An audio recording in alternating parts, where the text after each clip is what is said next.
Hi, Dr. Aishwarya Paranjpe. Pleasure to have you back with us on the Miind My Miind talk show. My pleasure, ma'am. Dear viewers, thanks for following us and thanks for listening to us. Today, we bring to you another very interesting topic, which even I am dying to know more about, which is positive auto-suggestions. And we have Dr. Paranjpe, who has an experience of over 15 years, and she is a clinical therapist, a clinical psychologist, and has been practicing for a very long time. And let's hear from her about what this topic is all about. So, Dr. Aishwarya, first of all, I would like to understand what exactly is an auto-suggestion. So we all have this automatic thought coming to our mind, be it about ourselves, be it about the world around us, be it about the environment, be it around the people around us. And all of these thoughts which flash in our minds and just vanish are those things that we are saying to ourselves. So it could be something as basic as I can't do this, and this is in layman's terms called autosuggestion, but it's actually a thought which is coming to your mind, and it has an amazing power to actually bring about things into perspective or bring about things in life. Autosuggestions can be positive or they can be negative. And each of them has its own consequences on our lives. Wow. So we all just do not give as much importance to what our mind thinks about and what drives it, and how do we empower ourselves to control our minds. And thoughts are driven by the mind. So basically what I understand is that an auto-suggestion are the automatic thoughts that even unconsciously stream into our beings and push us into actions, right? Yes. So my next question would be, you just mentioned that they have a huge impact. These auto-suggestions have a huge impact on our well-being. How does a positive auto-suggestion work? I'm purposely not asking about the negative because I think there is enough and more negativity around. What we need to do is strive for positivity. So what does a positive auto-suggestion mean? And how do we, get into that positive auto-suggestion mode? Before we go on to the positivity of things, we need to know how our brain functions.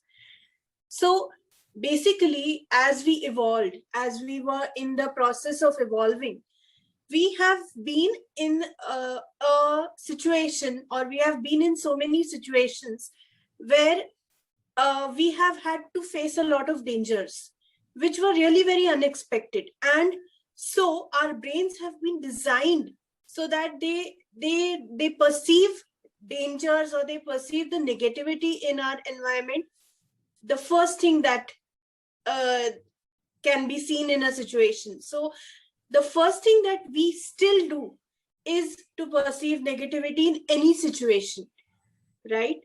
So there needs to be a conscious effort on our part to really, really work towards looking at the positives of every situation.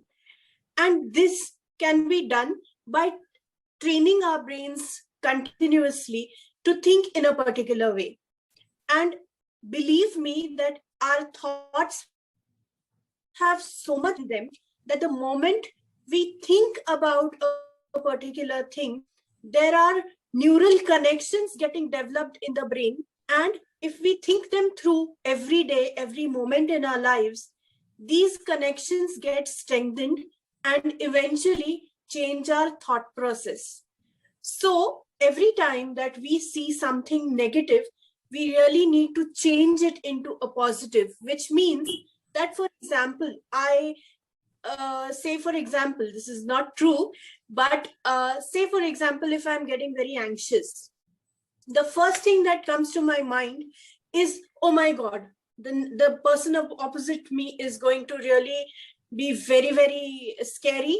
He's going to insult me, and it's going to be very difficult for me to handle him. But to the contrary, if I look at my past experiences and say, okay, how many times have people been nasty to me? Maybe once or twice, but out of the 10 times that I have spoken to people, 8 of the times I have had very positive experiences. And so I need to tell myself that, okay, out of the 10 times that I have spoken to people, 8 were really, really positive. And so I need to look at the 8 and not the 2. So this is how we train our brains into looking at the positives of things and therefore change our thought process. So every time that we look at something negative, we need to remind ourselves and tell ourselves that, okay, no, I have to look at the positive of it. And even in the worst of things, there has to be something very, very positive that is going to happen. I know this might just sound very toxic, but yes, we need to look at the positives, and only then can we change our thought process. Negativity comes to us on its own. Positivity is a matter of choice. So a few tips on how do we keep our mindsets positive, or how do we retrain ourselves? Because you see, if I'm doing a statistical analysis and saying, okay, 5 times something negative happened, and only twice did something positive happen, in that scenario, my mind will again, kind of get reinforced by the negativity of it. So how in those situations do we kind of turn around our mindsets? See, it's not about one particular situation, is it? We need to look at the overall situations, because negativity is not just restricted to one situation. It's an overall mindset that we have. So, for example, if we are going to think about, if it is our thought process, we are not just going to think negatively about A situation and not think negatively about other situation, right?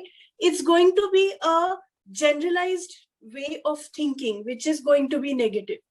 So it's not just about a particular situation where I need to think positively. It's about training your mind and telling yourself that, no,